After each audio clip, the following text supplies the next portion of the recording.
Buenos días, ¿cómo están? Esta semana comenzamos una nueva clase, ya es 11 de mayo, vamos a mitad de mes y vamos a concluir la primera lección de esta unidad que abarca el proceso de independencia. Como sabrán, hemos estado viendo el proceso de independencia desde marzo. Partimos con una guía bastante extensa en donde hablaba del contexto de 1800 y también algunas características externas, internas, que produjeron el proceso de independencia. Luego vimos la Patria Vieja y la semana pasada vimos la Reconquista y Patria Nueva, terminando con una guía, respondiendo unas pocas preguntas, leyendo un texto y también analizando algunas imágenes.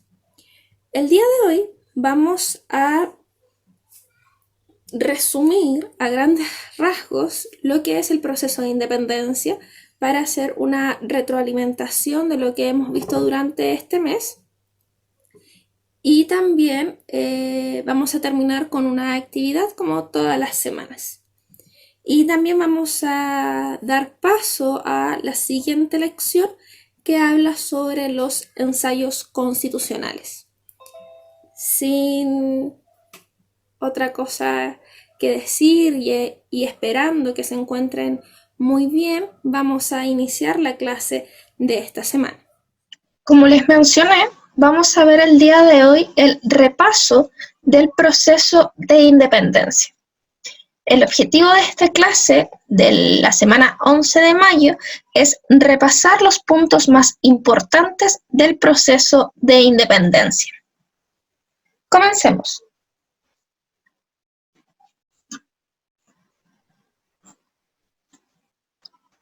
Como les he estado diciendo, existen diferentes factores que van a llevar al proceso de independencia.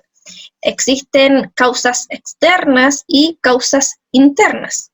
Las externas son todas aquellas que se encuentran fuera del país, siendo ejemplos de ello la Ilustración, la independencia de Estados Unidos, la Revolución Francesa y la invasión napoleónica. Mientras que las internas son aquellas causas que se encuentran dentro del país, como el descontento criollo, la situación económica, la identidad criolla y la expulsión de los jesuitas. En el ámbito externo, podemos tomar como ejemplo la independencia de Estados Unidos.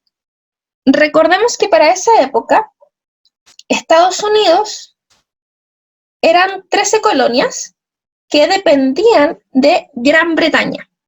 Gran Bretaña en esa época era un país muy fuerte, que tenía muchísimos territorios y que estas 13 colonias de Estados Unidos eran parte de este gran imperio. Estados Unidos va a tener la osadía de comenzar su independencia hacia 1776, intentando desligarse del imperio británico, cosa que van a lograr y que va a culminar este proceso en 1783. Las colonias latinoamericanas, como Chile, Argentina, Perú, van a ver la independencia de Estados Unidos como un ejemplo a seguir. Y van a decir, bueno, si ellos se pudieron independizar de un país tan poderoso como Gran Bretaña, ¿por qué nosotros no nos vamos a poder independizar de un país como España? España para esta época no era el país, el reino que era antes, no era el reino del siglo XVI ni del siglo XVII, sino que había perdido mucho peso en un contexto europeo y por lo tanto Gran Bretaña estaba por sobre España y los latinoamericanos decían, bueno, si ellos pudieran, ¿por qué nosotros no? Otro de los factores que podemos ver es la Ilustración, en donde las personas ilustradas creían en la libertad y la igualdad, cosa que en una colonia como era Chile, no se estaba dando. Todavía existía la esclavitud o como también la encomienda, había maltrato a el bajo pueblo, la aristocracia criolla no podía acceder a puestos políticos, entonces no había una igualdad entre los pares. Otra de las causas externas es la Revolución Francesa, que puso fin a la monarquía en Francia y estableció una república con los tres poderes del Estado: ejecutivo, judicial y legislativo. Cosa de que era bien visto en esa época, que decía, bueno, un reino está teniendo la concentración de todo el poder, está dividido en órganos independientes y que se ve mucho mejor. Y era lo que después se instauró acá en Chile después de la independencia y que existe hasta hoy en día. Otra de las causas que también abarcamos la semana pasada es la invasión napoleónica, que es cuando Napoleón invade España y desencadena la independencia americana efectivamente. Dentro de las causas internas, por otro lado, tenemos el descontento criollo, quienes no podían acceder a cargos políticos. Su situación económica, además, estaba muy afectada, y además había una identidad criolla. Al verse discriminados por los españoles, van a desarrollar una identidad que van a decir: yo soy criollo y voy a defender la causa criolla. Es decir, ellos ya tenían una organización dentro de la aristocracia criolla que se identificaban con ella. Y además va a estar la expulsión de los jesuitas. Los jesuitas es una organización religiosa que estaba aquí en América y que se preocupaban de la educación. Al verse expulsados, va a afectar gravemente al proceso educativo de Chile y también de los criollos.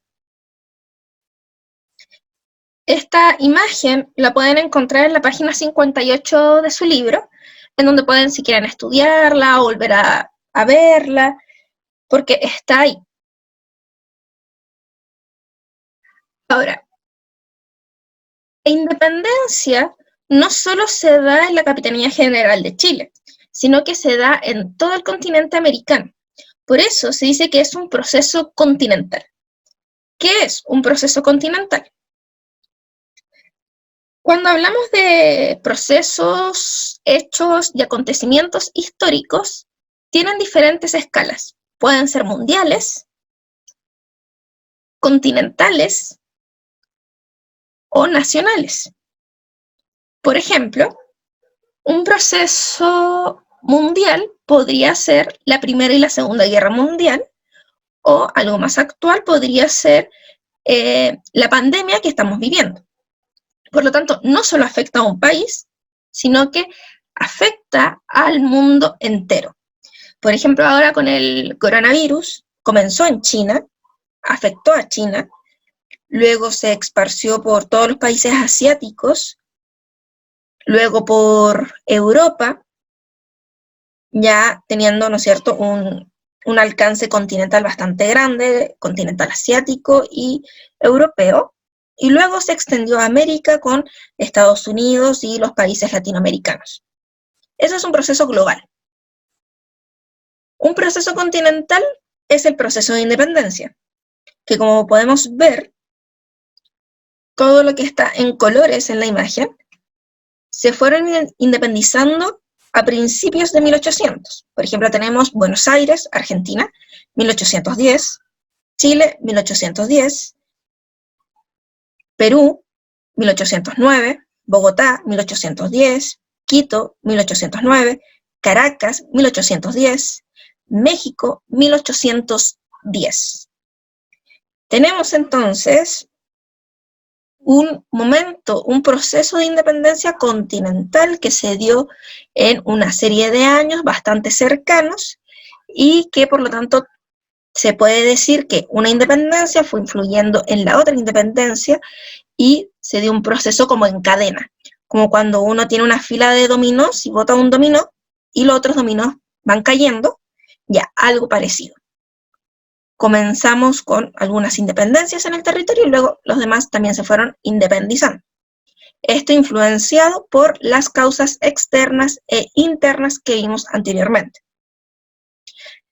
Además, recuerden de que en esta época se va a crear el Ejército Libertador de los Andes, organizado por José de San Martín y Bernardo Higgins, quien tenía la intención, ¿no es cierto?, de independizar Argentina, pero para poder asegurar la independencia de Argentina tenían que asegurar la independencia de Chile y la independencia del Perú. Ahora, la siguiente pregunta, ¿qué es un virreinato? Un virreinato es una organización política, económica, que es el representante del rey de España en América. Y así tenemos el virreinato del Perú, el virreinato del Río de la Plata, el virreinato de Nueva España, el virreinato de Nueva Granada. Entonces, estos virreinatos van a representar al rey de España en el territorio americano. Pero ustedes se preguntarán, ¿por qué el rey, siendo el rey que tiene tanto poder, necesita representantes en el territorio?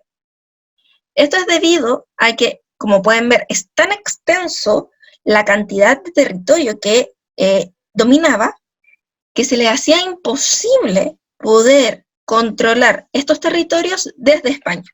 El rey de España nunca pisó América, jamás. Él se quedó en España y sus representantes eran los que controlaban estos territorios. Entonces, el territorio americano había sido dividido en diferentes virreinatos para poder controlar el extenso territorio. ¿Qué es una colonia? ¿Por qué hablamos que Chile es una colonia, que Argentina era una colonia, que Perú era una colonia? En un sistema imperial existen la metrópolis y la colonia. La metrópolis es un territorio en donde se ejerce poder hacia otros territorios. Es decir, la metrópoli tiene un poderío político, económico, cultural, social, etc., y que lo manifiesta hacia otros territorios. Estos otros territorios son las colonias. Entonces, Chile era una colonia y su metrópolis era España. España controlaba todo lo que hacía Chile a través del representante del virreinato. Entonces, en esta época, que es una época imperial, habían muchas colonias. Estaban las colonias de España, pero también estaban las colonias de Gran Bretaña. Gran Bretaña, por ejemplo, tenía como colonia a toda la India, a la India completa. Estados Unidos, como les dije, eran 13 colonias que eran controladas por Gran Bretaña. Lo mismo sucedía con España y sus colonias en el continente americano.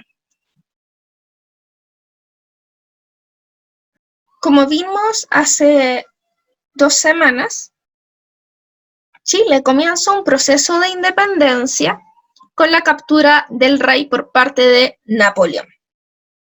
Es así como Chile comienza la Patria Vieja en 1810 con la primera junta de gobierno que había sido convocada por Mateo de Toro y Zambrano. En esta junta de gobierno, ¿no es cierto?, se jura lealtad al rey, no tiene intenciones independentistas y va a estar compuesto por 3 grupos, que eran los realistas, los moderados y los exaltados. En este periodo, recuerden que estaba José Miguel Carrera, quien sí tenía intenciones de independizar Chile, hace una serie de golpes de estados y así se forma el ideario político emancipador. La palabra emancipador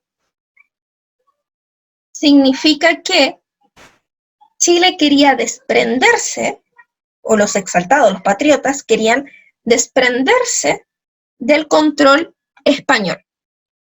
Ya no querían depender de la corona española, sino que querían ser independientes. Hay una difusión de las ideas ilustradas, ¿no es cierto?, de libertad e igualdad. Sin embargo, el virrey del Perú, va a mandar una serie de tropas hacia Chile para poder contener este proceso de independencia. Proceso que culmina con la batalla de Rancagua, en donde los patriotas pierden esta guerra, esta batalla, y comienza el periodo de la Reconquista. Esto en 1814.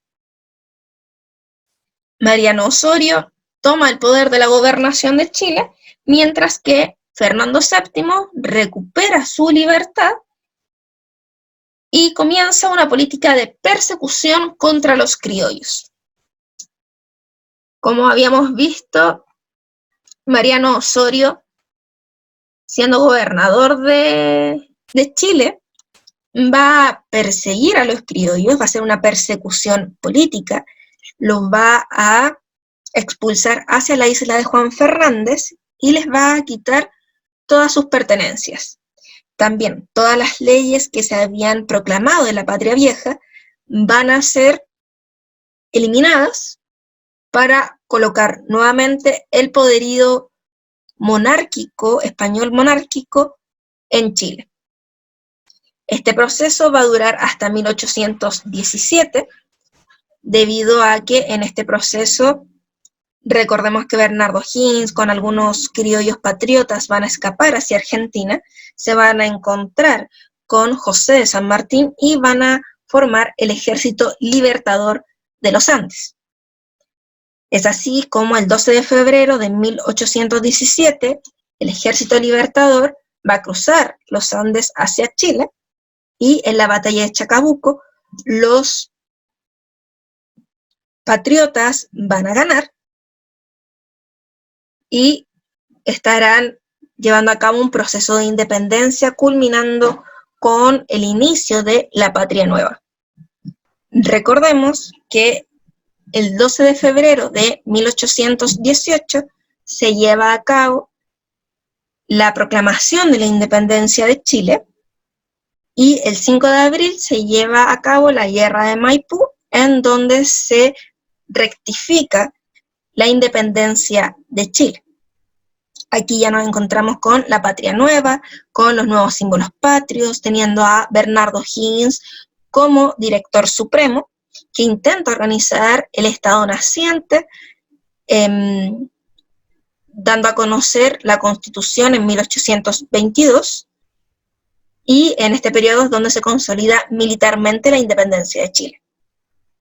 Sin embargo, el descontento criollo por algunas leyes que había llevado a cabo Bernardo Higgins va a hacer que el director supremo abdique en 1823 y se autoexilie hacia el Perú luego de abdicar. ¿Cuáles eran algunas de las razones del descontento? La supresión de los mayorazgos y de los títulos de nobleza. Además de que Bernardo Higgins tenía concentrado en su persona todos los poderes del Estado, que eran el ejecutivo, el legislativo y el judicial, y además se había aprobado un proyecto en donde permitía que el director supremo pasara 10 años en el poder. Todo esto hizo que el descontento criollo creciera cada vez más, llegando hasta el punto de que fuera probable una posible guerra civil, por lo que Bernardo Higgins decide abdicar e irse hacia el Perú. Hasta aquí hemos abarcado lo que hemos visto durante estas 3 semanas de forma muy resumida y muy concisa. Tenemos las 3 etapas del proceso de independencia, las causas internas y las externas, y hemos respondido algunas de las preguntas que se encontraban en la guía, como es qué era un virreinato, qué es una colonia, qué era una metrópolis, qué es un proceso continental. Resumí todo lo que era el proceso de independencia de las 3 fases. Esto todo muy resumido, muy a grosso modo, para que a ustedes se les haga más sencillo. Ahora vamos a continuar viendo otra parte de la PPT en donde vamos a ver cosas que no abarcamos antes, como son nuevos personajes del proceso de independencia que no son tan conocidos, pero que sí son muy importantes. Y además vamos a ver una pequeña imagen que ustedes ya vieron y que analizaron, pero que ahora la vamos a analizar a través de este video. Entonces, veremos a personajes de la independencia de Chile, pero vamos a dejar a un lado los grandes personajes. No vamos a hablar de Bernardo Higgins, ni de José Miguel Carrera, ni José de San Martín. Vamos a hablar de mujeres en la independencia de Chile. Esto debido a que muchas habían respondido en la guía que les gustaría haber sido patriotas para ver a su país independiente. Entonces, yo le quería mostrar a una serie de mujeres que participaron en el proceso de independencia y que fueron muy importantes. Una de las mujeres más conocidas y más abordadas por la historia es Javiera Carrera, que es hermana de José Miguel Carrera. Se dice que era una mujer fuerte, llena de inteligencia y pasión. Fue la primera mujer en coser la bandera chilena, que era la perteneciente a la Patria Vieja, la que tenía colores azul, blanco y amarillo. Fue la primera. Fue ella quien cosió la bandera de la Patria Vieja. Otra mujer no tan conocida es Luisa Recabarren de Marín, gozadora de buena educación y fortuna. Esto quiere decir que sabía leer y escribir, tenía habilidades que otras mujeres de la época no tenían. Participó en muchas reuniones patriotas. Su marido tuvo que migrar a Argentina cuando la monarquía volvió a tomar el poder en Chile, y Luisa, sin importar el colapso económico que significó quedarse sola en Chile, siguió trabajando por los patriotas. Es decir, ella ayudaba a los patriotas que eran perseguidos políticamente por la corona española. Otra mujer es Paula Jaraquemada, que luego de la derrota de los patriotas en la batalla de Cancha Rayada, recibió al ejército en su hacienda en Paine, donde comieron, se alimentaron y descansaron. Quizás ustedes pueden decir, pero bueno, solo los recibió en su casa o en su hacienda, pero no. En esta época, relacionarse con patriotas, quienes habían enfrentado la monarquía española, colocaba a la mujer a la mira de los españoles. Es decir, que a ella también la pudieron haber perseguido por ayudar a los patriotas. Era una mujer muy valiente que no estaba dispuesta a cumplir las órdenes de los realistas. De hecho, los realistas, llegaron a su hacienda y le exigieron las llaves de su bodega. Ella, con toda la valentía, puso su pecho frente al arma y se negó a la orden. Es decir, ella se opuso al mandato de los realistas, que venían por orden del virrey, por lo tanto del rey. A ella la pudieron haber matado fácilmente, o sea, se colocó frente a un arma y la pudieron haber matado, pero ella no quiso hacer caso y simplemente con la valentía quiso ayudar al proceso de independencia de su país, negándose a una orden realista. Otra mujer es Ayeda Monasterio. Era una pieza clave en el espionaje, rol que la llevó a ser arrestada junto a su hija. Cuando ocurrió la Reconquista, cuando la monarquía nuevamente tuvo el poder en Chile, había muchos espías que comunicaban las cosas que ocurrían en Chile hacia Argentina, donde se encontraba Bernardo Higgins. Bueno, esta mujer era una espía y la arrestaron junto a su hija por estar espiando. Se la aisló y no le permitieron comunicarse con su familia y fue interrogada muchísimas veces bajo muchísimas amenazas. Incluso amenazaron de cortarle la mano a su hija frente a ella si es que no hablaba, si es que no respondía las preguntas. Otra mujer es María Cornelia Olivares, defensora de la independencia de Chile que vivía en Chillán. Debido a sus constantes proclamas por querer a un Chile independiente, fue castigada con la humillación pública. Se le rapó la cabeza y las cejas y la exhibieron en la plaza de Chillán.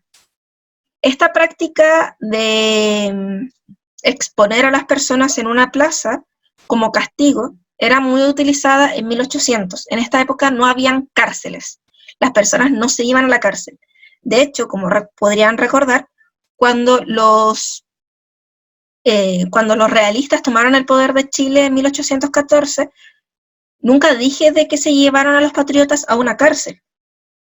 Los expulsaron hacia la isla de Juan Fernández, porque la cárcel que nosotros conocemos hoy en día no existía en esta época. Entonces utilizaban mecanismos como llevarlo a la isla de Juan Fernández, que es una isla aislada del país, o la humillación pública, como le ocurrió a esta mujer. Por lo tanto, ella fue muy valiente a continuar con sus proclamas, sabiendo de que podía ser castigada.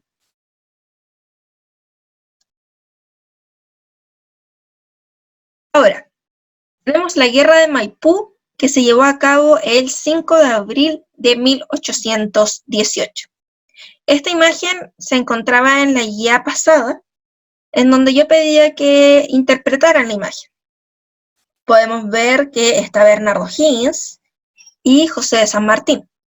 Muchos me dijeron que estaba la bandera de Argentina, pero no. Está la bandera de Chile, que es la que conocemos hoy en día y que de hecho fue su primera aparición pública, pero la otra bandera es la bandera que representa al Ejército Libertador de los Andes, no es la bandera argentina. Tienen los mismos colores que la bandera argentina, sí, pero no es la bandera de Argentina, es la del Ejército Libertador de los Andes. Se dice de que en ese abrazo O'Higgins proclamó «Gloria al Salvador de Chile», refiriéndose a José de San Martín. Y José de San Martín le respondió: «General, Chile no olvidará jamás el nombre del ilustre inválido que en el día de hoy se presentó al campo de batalla». Como pueden ver en la imagen, Bernardo Higgins lleva una venda alrededor de su cuello, una blanca. Y José de San Martín le dice ilustre inválido. Esto fue porque Bernardo Higgins se había lastimado el brazo en una guerra anterior. Por lo tanto, de hecho Bernardo Higgins llegó tarde a la batalla de Maipú, llegó casi al final, debido a que tenía lesionado el brazo. Y él combatió en la batalla de Maipú con el brazo lesionado. Por eso las palabras de José de San Martín.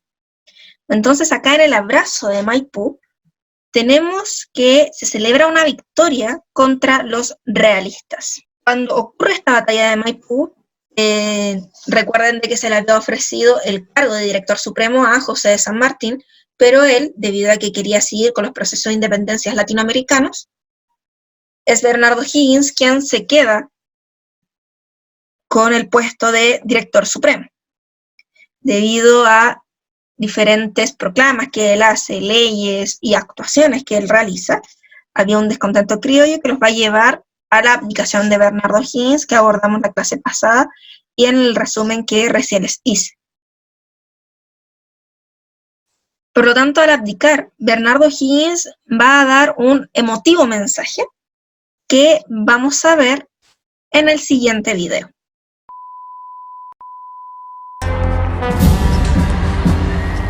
Siento no depositar esta insignia ante la Asamblea Nacional de quien la había recibido. Siento retirarme sin haber consolidado las instituciones que ella había creído propias para el país y que yo había jurado defender. Pero llevo al menos el consuelo de dejar a Chile independiente, libre de toda dominación extranjera, respetado en el exterior y cubierto de gloria por sus hechos de armas. Ahora soy un simple ciudadano.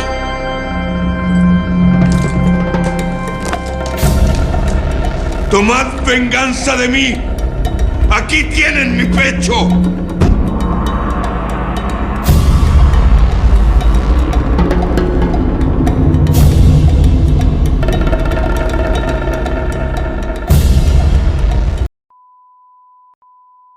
Otro video que quería mostrarles es el fusilamiento de José Miguel Carrera. Recordemos que es Bernardo Higgins a quien se le acusa por matar a los hermanos Carrera, entre ellos José Miguel Carrera.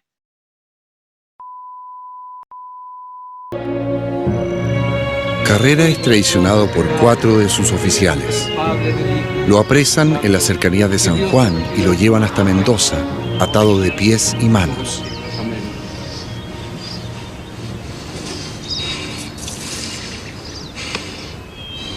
Proceda.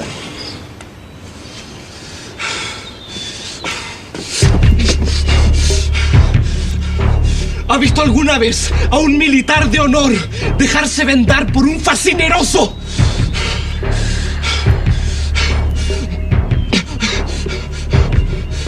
A mis enemigos los perdono.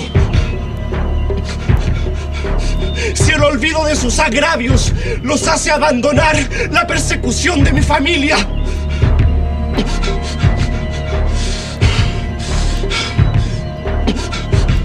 Respecto a mí, creo siempre haber actuado con rectitud y no solicitaré el perdón de ninguno de mis contrarios.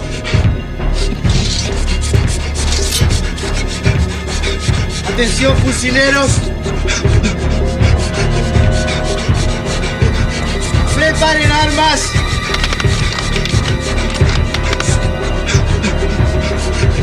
Apunten.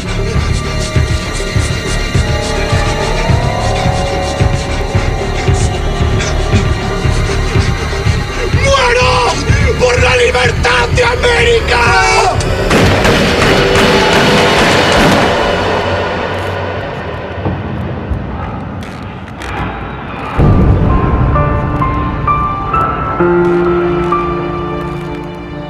¡Descansen armas!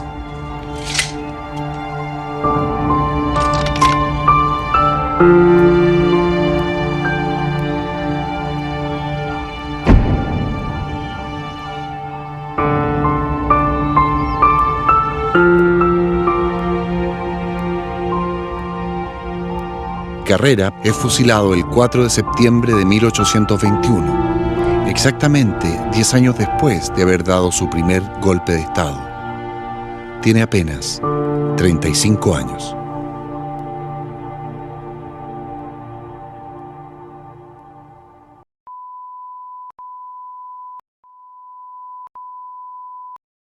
Terminó el proceso de independencia. Al abdicar Bernardo Higgins e irse al Perú, en Chile comienza un nuevo periodo en la historia chilena. Este periodo se va a llamar Ensayos Constitucionales. Como les dije en un inicio, vamos a realizar una pequeña guía cuyo objetivo es repasar el proceso de independencia de Chile y activar las ideas previas sobre los ensayos constitucionales. Es decir, la próxima semana vamos a hablar sobre los ensayos constitucionales. La actividad es, pregunta 1. ¿Cuáles son los hechos del proceso de independencia que encuentras más importantes? Responde considerando lo siguiente. Ojo acá, es lo que tú encuentras más importantes, tú como persona individual.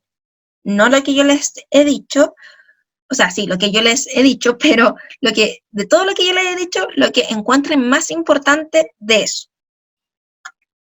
Estos hechos históricos los deben ubicar en una línea de tiempo y deben ser por lo menos 5, distinguiendo los 3 procesos de la independencia: Patria Vieja, Reconquista y Patria Nueva.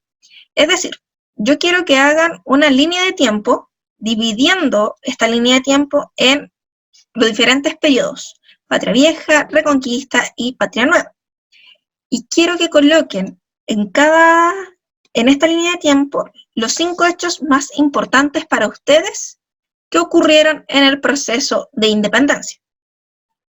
Recuerden que las líneas de tiempo llevan fechas, por lo tanto, no me pueden colocar, por ejemplo, la batalla de Maipú en 1810, en la Patria Vieja. No, no puede ser eso porque ocurre en 1818 en la Patria Nueva. Entonces tienen que tener cuidado al momento de ubicar los hechos en la línea de tiempo.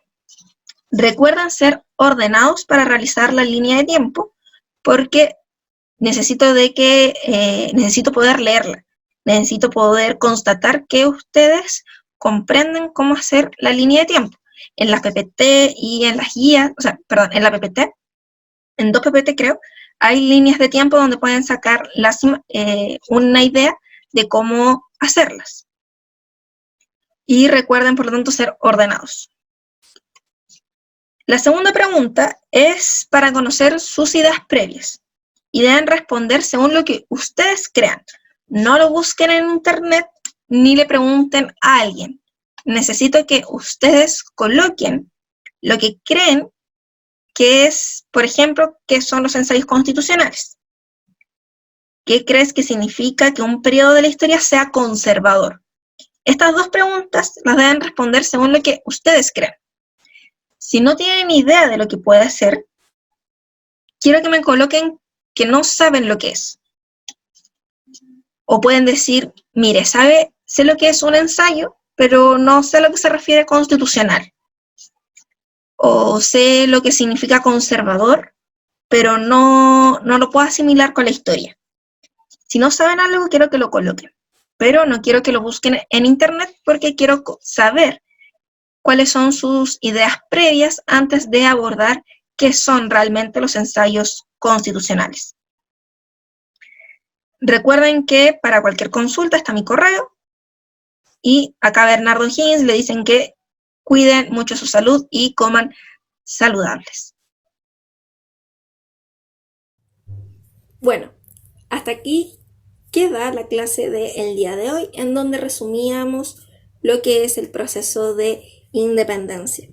Con esto vamos a dar por cerrada la independencia de Chile y nos vamos a abrir a un nuevo proceso histórico de nuestro país que se denominan ensayos constitucionales para luego ver el periodo conservador.